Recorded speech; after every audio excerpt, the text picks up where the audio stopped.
నాకు దర్శనమిస్తున్నవా నువ్వు శ్రీరామచంద్ర? నా గురుదేవుడైన మతంగ మహర్షి చెప్పిపోయిండు, అలాగనే నేను ఇక్కడనే ఉండి నీ కొరకే వేడి చేస్తున్న తండ్రి అని ఆమె తీయనటువంటి పదార్థములను, తీపితోని కూడినటువంటి పదార్థాలన్నీ తీసుకొచ్చి ఆయనకు సమర్పయామి చేస్తారు. అంటే గురుశాస్త్ర దైవతముల యందు భక్తి శ్రద్ధలు కలిగినటువంటి ప్రతి శిష్యుడు ఎవరైనా కానీ ముందుకు వెళ్తారు అనేటువంటి మాట ఉంటుందన్నమాట. ఆమె భక్తి పరవశంతో ఎంతో ప్రేమతోని ఆ పండ్లన్నీ ఆయనకి ఇచ్చి ఆయనను ఆరగింపజేసి ఆయన పాదాభి వందనములు చేసుకొని ఆమె ధన్యురాలైపోయింది.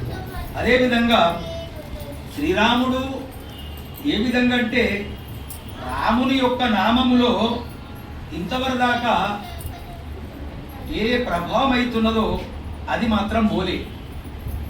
రామనామములో ఉన్నటువంటి ప్రభావం ఏదైతే ఉందో మనము చక్కగా విచారించి చూస్తే ఆ రామనాముని యొక్క ప్రభావము మొట్టమొదలు వాల్మీకి విషయం తీసుకోవాలా. వాల్మీకి మహానుభావుడైండు. రామరామ అనేటువంటి ఉచ్చరించుకుంటా కొన్నాళ్ళు ఆ రాముని యొక్క దైవాన్ని స్మరిస్తూ ఆయన రామరామ అంటుంటే రామనామం మీదనే ఆయన మనసుండి ఆయన శరీరమును మర్చిపోయాడు. ఆయన కూర్చున్నటువంటి చోట పుట్టలు కట్టినాయి, పాములు పుట్టలు పెట్టినాయి. అంతెత్తు అయ్యేదాకా కూడా ఆయన అలానే దాంట్లో ఉండి రామరామ అని అంటున్నాడు. చూడండి ఆయన ఏం దాటిండు? జాగ్రత్త, స్వప్న, సుషిప్తి దాటిండు. జ్ఞానేంద్రియాలు, కర్మేంద్రియాలు, పంచవాయువులు, పంచ విషయాలు, శబ్ద, స్పర్శ, రూప, రస, గంధ ఇవన్నిటినీ దాటిండు. ఇవన్నిటిని దాటితేనే స్పృహ లేకుండా అయిపోయింది కదా. ఈ ఇంద్రియాలు ఇవన్నీ ఉంటే, ఈ శబ్దాదులు ఇవన్నీ ఉంటే మనం మేలుకున్నట్టుగానే, అవునా కదా? ఆయన సంపూర్ణంగా దాన్ని అతిక్రమించి దాటిపోయిండు. ఎవరు? వాల్మీకి మహర్షి. అలా వాల్మీకి మహర్షి ఆయన ఉండడం వలనే, ఆయన పవిత్రమైనటువంటి తపస్సు చేసిన వలనని రామాయణాన్ని రాసిండు. ఎలా రాసిండు? ఆయన నారదుడు చెప్పిండు, వాల్మీకి మహర్షి రాసిండు. కాబట్టి రాముని యొక్క నామము ప్రభావం ఏంటిదంటే శ్రీరామ రామ రామేతి రమే రామ మనోరమే సహస్రనామ తత్తుల్యం రామనామ వరాననే. చూడండి, శ్రీరామ రామ రామ ఇది అంటే శ్రీరామ రామ రామేతి రమే రామ మనోరమే సహస్రనామ తత్తుల్యం రామనామ వరాననే. అయ్యా ఏమిటా మూడు రాములు? మూడు రాములు ఏమిటి? కోదండ రాముడు బాణాలు వేసేవాడు, పలుకే బాణాలు ఆయనే. సీతారాముడు మాయతో కూడినవాడు. సీతారాముడు అంటే మాయతో కూడినవాడు, మాయను అతిక్రమించలేదు. ఇంకా అతిక్రమించినటువంటి వారు ఎవరు? భద్రాద్రి రాముడు. భద్ర ప్లస్ చలం. చలం అంటే ఏంటిది? కదలిక లేనటువంటి వాడు. భద్రాద్రి రాముడు ఆయన అచలం ఉండి అన్నింటి జీవులను కదిలిస్తున్నాడు. సమస్త ప్రాణులను కదిలించేవాడు ఎవరు? మనం కదులుతున్నాము, మనం మాట్లాడుతున్నాము, మనం ఏమో వ్యవహారం చేస్తున్నాము, వీటన్నిటికీ మూలమైనటువంటి వాడు ఎవడు? రాముడు. మనలో ఉన్నటువంటి భద్రాద్రి రాముడు. భద్రాచలం, అచలం అంటే కదలనటువంటిది. తాను కదలకుండా ఉండి సమస్త జీవులను కదిలిస్తున్నాడు.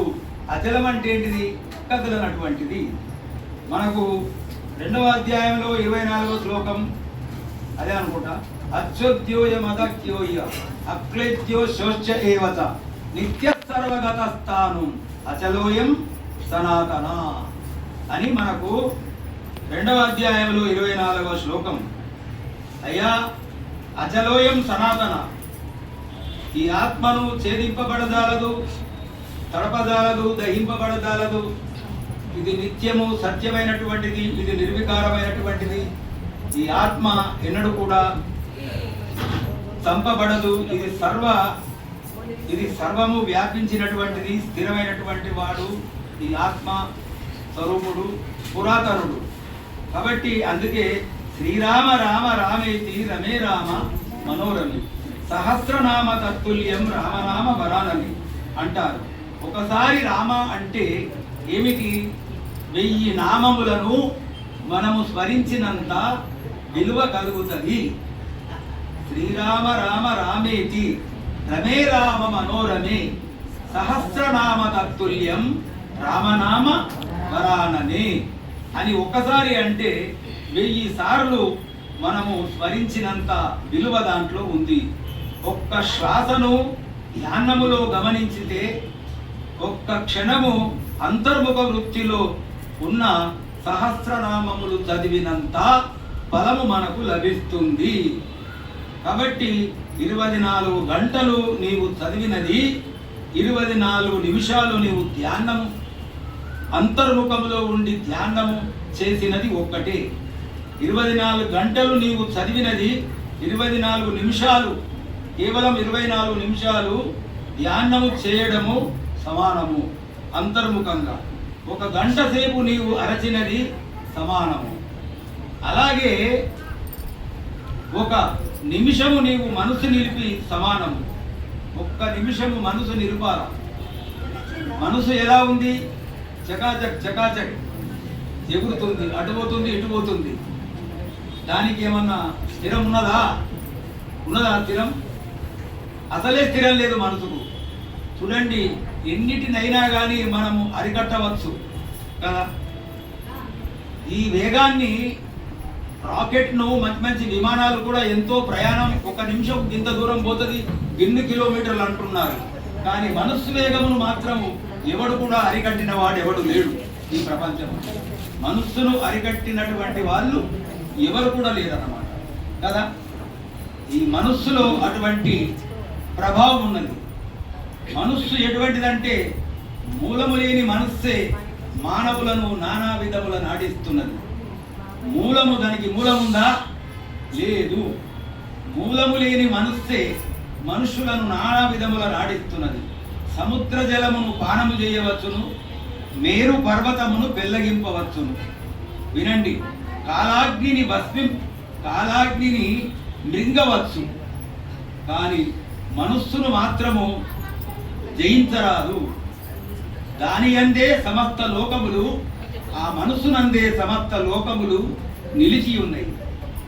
జాగ్రత్త, స్వప్న, సుషుప్తి లోపట మనస్సు లయమైపోతుంది. ఆ మనస్సు సుషుప్తిలో లయమైపోతుంది. ఆ సుషుప్తి నుండి మళ్ళీ అది జాగ్రత్త అవస్థను, ఆ స్వప్నావస్థలోకి వచ్చి మళ్ళీ జాగ్రత్తలకు వస్తుంది, మనం నాడిస్తున్నది. ఈ మనస్సు అందరినీ కూడా ఈ 3 అవస్థలకు తిరుగుతూ ఆడిస్తూ ఉన్నది. అవునా కదా? 3 అవస్థలలో, 3 గుణములలో, 3 శరీరములలో, వీటిలో తిరుగుతూ సమస్త జీవులను నానా విధములైనటువంటి కష్టాల పాలు చేస్తున్నది. కాబట్టి ఈ మనస్సును, వాయువును అరికట్టవచ్చు కానీ మనస్సును అరికట్టేటువంటిది ఎవరికి సాధ్యం కాదని అర్జునుడు కృష్ణ పరమాత్మకు అడిగిండు కూడా, మనకు తెలిసిన విషయంలో కూడా. కాబట్టి ఏ విధమైనా సరే, ఎట్లయినా సరే ప్రతి వాళ్ళు ప్రయత్నించాల. ప్రయత్నిస్తే మనస్సునే కాదు అన్నిటిని కూడా జయించి మనం వెళ్ళొచ్చు. ఒక మనస్సును జయిస్తే ప్రపంచమంతా జయించినట్టే. ఒక మనస్సులో బట్టినే అన్ని అంతర్భూతమై ఉన్నాయి. మరి మనస్సు ఏమిటి? అది జడమే. మనసు జడమే, బుద్ధి జడమే, అహంకారము జడమే, ఇంద్రియాలు జడమే, అన్ని జడమే. అన్ని జడమైనప్పటికీ చైతన్యం అనేటువంటి ప్రభావం ఉంది. రామచంద్ర